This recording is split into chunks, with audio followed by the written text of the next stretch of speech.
Assalamualaikum warahmatullahi wabarakatuh. Baiklah teman-teman, hari ini saya akan melakukan sub kegiatan kedua dari kegiatan pertama saya, observasi dan wawancara. Hari ini saya akan melakukan wawancara dengan Ibu Efni Hayati, Sarjana Ekonomi selaku ADB di bidang pelayanan pencatatan sipil di Kabupaten Rejang. Baiklah Ibu, ada beberapa pertanyaan Ibu yang ingin saya pertanyakan masalah pengarsipan akte kelahiran di Dinas Dukcapil. Yang pertama Ibu, mengapa arsip akte kelahiran penting untuk masyarakat dan instansi? Langsung Ibu jawab. Ya, boleh Bu. Oke. Terima kasih. Baiklah. Ini kegiatan dalam rangka mendukung aktualisasi dalam rangka prajabatan Riki yang mana telah lulus pada tahun anggaran 2025. Terkait pertanyaan nomor 1, mengapa arsip akta kelahiran penting untuk masyarakat dan instansi? Baik, sebagaimana pada Undang-Undang Nomor 24 Tahun 2013 itu telah diakomodir pada pasal 58 ayat 1 yang bunyinya bahwa data perseorangan dan dokumen kependudukan itu wajib disimpan dan dilindungi. Itu secara aturan. Secara tidak tersirat, kenapa kita harus mengarsipkan dokumen ini? Seiring dengan pelayanan yang sering kita lakukan di Dinas Dukcapil, itu sering terjadinya permasalahan. Setelah akta kita terbitkan, itu sering ada temuan itu terjadinya permasalahan. Ibu kasih salah satu contoh. Ada satu kasus di mana seseorang itu terganjal permasalahan hukum, di mana anak ini akan ditentukan hukumannya berapa tahun gitu. Dasar penghukuman tentu yang akan dilihat adalah pertama sekali akta kelahiran. Kenapa? Karena di usia di bawah, kalau nggak salah di bawah 17 itu dianggap anak-anak. Hukuman untuk anak-anak dan orang dewasa itu kan berbeda.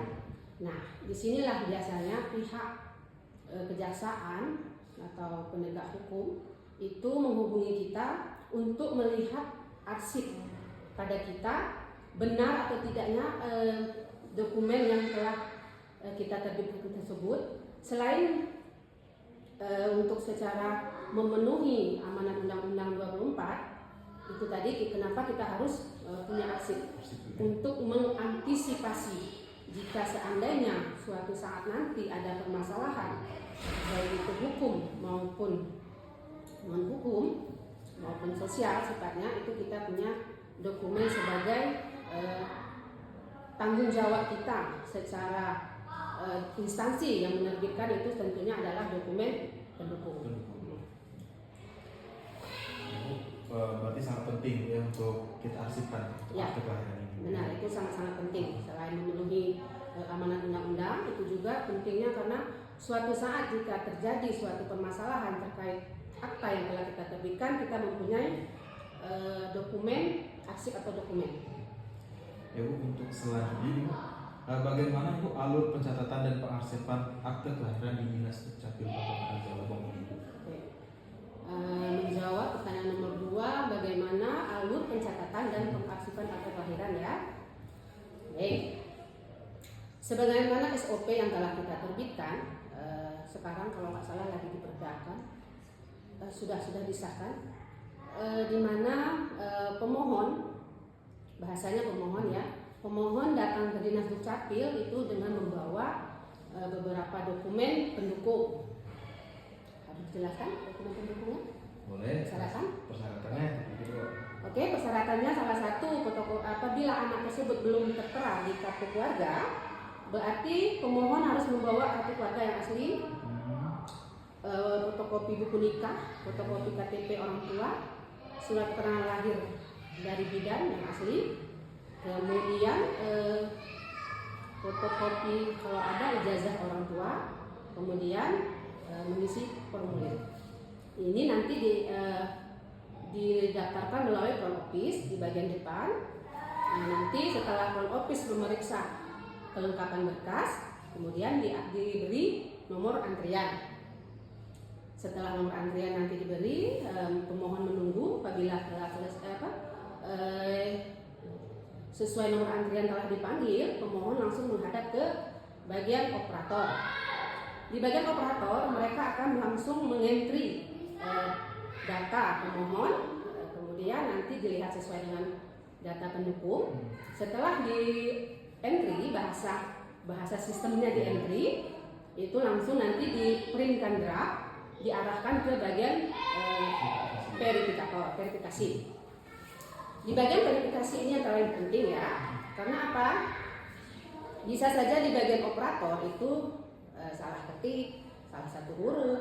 Intinya verifikasi ini untuk menyatakan keakuratan data tersebut atau kevalidan data tersebut.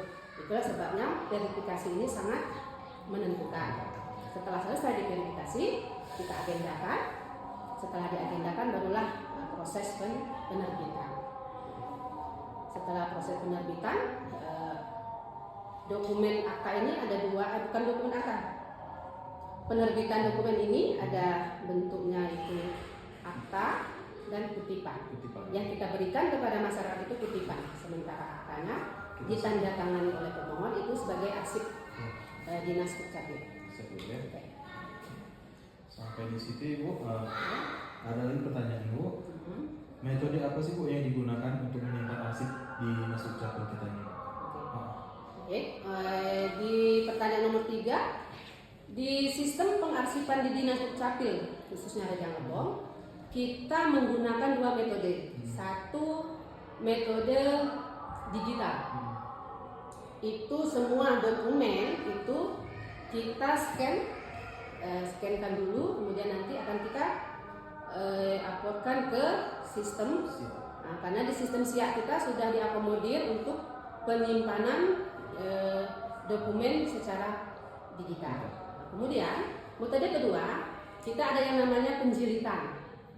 Sebelum berkas ini dijilid, itu kita pilah dulu. Ada yang namanya bahasa kami itu register. Kalau di sistem bahasanya itu kutipan. Nah, yang kutipan ini kita pilahkan dulu, nanti akan kita jilid itu berbentuk buku. Nah, kemudian yang berkas dokumen pendukung itu kita jilid juga, itu nanti berbentuk buku juga. Jadi ada 2 model, yaitu satu bentuk yang manual, maksud saya yang konvensional, itu ada yang berbentuk buku. Satu bentuknya untuk yang register, satu yang dokumen pendukung. Selanjutnya Bu, bagaimana sih Bu sistem penomoran atau pengkodean arsip yang dilakukan di dinas Dukcapil? Untuk memudahkan menemukan arsip atau dokumen ini terkait seperti yang saya sampaikan kenapa harus diarsipkan ini tadi, untuk memudahkan secara konvensional itu kita membuat itu kode buku. Misal setiap pendaftaran itu kita agendakan dasar penomoran di buku agenda. Misal tertera di buku agenda itu nomor, misalnya Pak Riki mendaftar akte. Pada saat mendaftar di agenda nomor buku itu ada kode 58 misalnya. Berarti nanti di akte Pak Riki akan kami tulis di sebelah belakang sini 58. Kenapa? Karena untuk mempermudah pada saat ada komplain, nah itu nanti kita bisa lihat di sebelah belakang. Oh, buku 58. Berarti nanti kita cari arsip di gudang itu jilidan yang nomor 58 gitu. Ya, Bu. Selanjutnya Bu, apa saja Bu tugas utama petugas dalam mengolah arsip akte kelahiran? Tugas-tugasnya Bu. Apa saja? Tugas utama. Petugas yang mengelola arsip akte kelahiran. Yang mengelola arsip ya. Itu kita tunjuk petugas khusus mengupload data melalui scan tadi, diupload ke sistem. Kemudian setelah diupload, mereka juga menyusun berkas-berkas yang telah dibongkar untuk diupload itu kembali sesuai dengan kode buku yang saya jelaskan tadi, yaitu sesuai dengan agenda untuk tidak tercecer. Selanjutnya Ibu, nah bagaimana Ibu cara memastikan arsip ini tetap rapi, aman dan mudah untuk ditemukan Bu? Oke. Sejujurnya saya akui untuk pengarsipan di Dinas Dukcapil ini masih kurang bagus. Kenapa? Masih kurang canggih gitu ya. Sesuai dengan sekarang itu sudah zaman digital, seharusnya sudah mudah kita mencari untuk arsip dokumen. Kemudian kalau kita di sini untuk memastikan arsip tetap rapi, itu kami membeli lemari ya, lemari itu. Jadi karena untuk menghindari air gitu, nanti itu kami belikan lemari, kemudian berkas yang telah kita jilid tadi, yang bahasa saya tadi yang registernya dijilid, itu kita susun di lemari per tahun. Misalnya di tingkat 1, rak 1 itu tahun sekian, rak 2 tahun sekian. Jadi kan ketika kita melihat kode buku sekian, berarti berkisar di buku sekian. Itu untuk memastikan arsipnya untuk aman dan mudah kita temukan.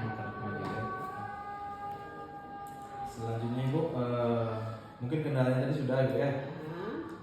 Nah ini untuk bagaimana cara mengatasi jika ada arsip yang hilang ataupun rusak Ibu? Yang hilang atau rusak. Oke. Untuk saat ini Ibu belum pernah mendengar kasus arsip yang hilang atau rusak. Untuk yang penerbitan akta yang secara sistem ya. Karena sebelum sistem kita dahulu itu cuma penerbitannya secara manual. Dalam artian pakai mesin ketik manual, itu diterbitkan akta itu karena belangkonya sudah disiapkan, tinggal diketik nama atau intinya tinggal memasukkan lagi mengetik itu sesuai dengan format di belangko yang telah disiapkan. Tapi kalau sekarang kan semua secara sistem. Nah, jadi kalau sekarang saya belum pernah mendengar ya kalau kendala gitu. Hilang atau rusak tadi ya. Yang hilang atau rusak.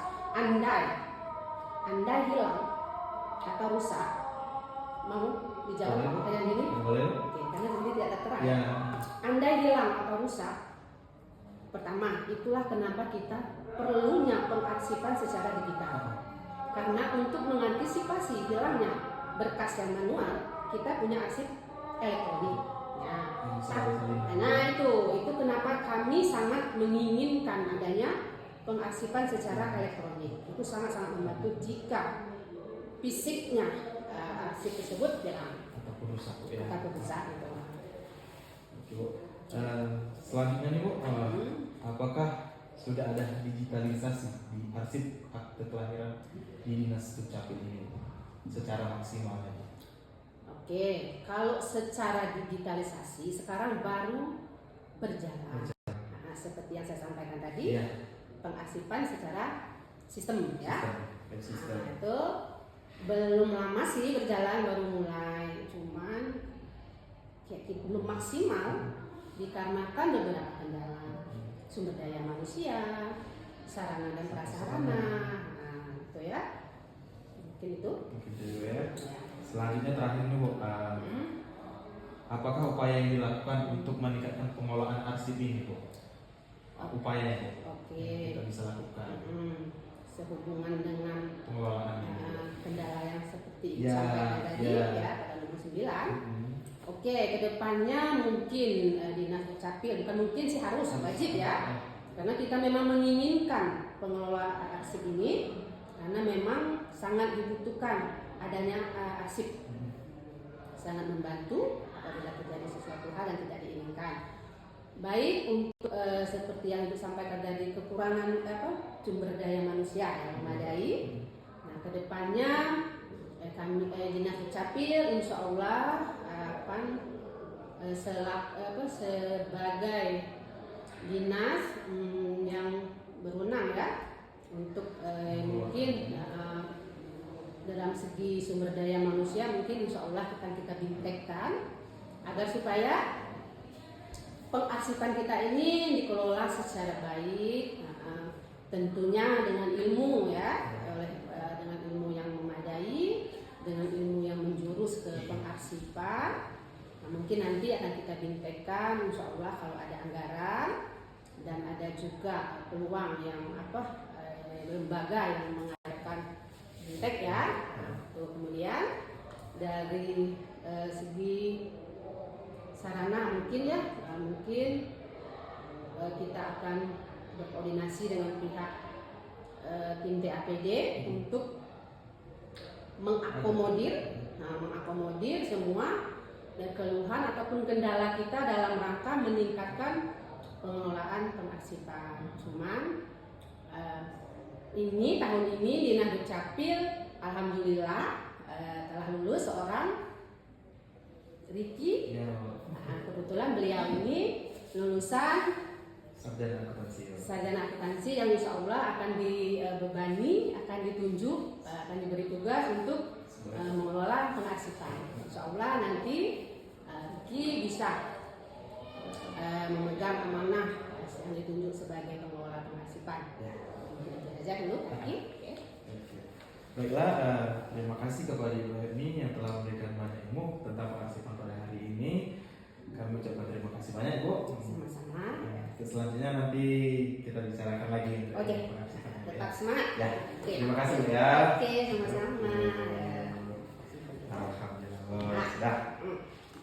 Jadi ibu itu kalau ngomong itu tidak galak kalau tidak ada dasar. Yo. Kunci utama Tuki harus ada dasar.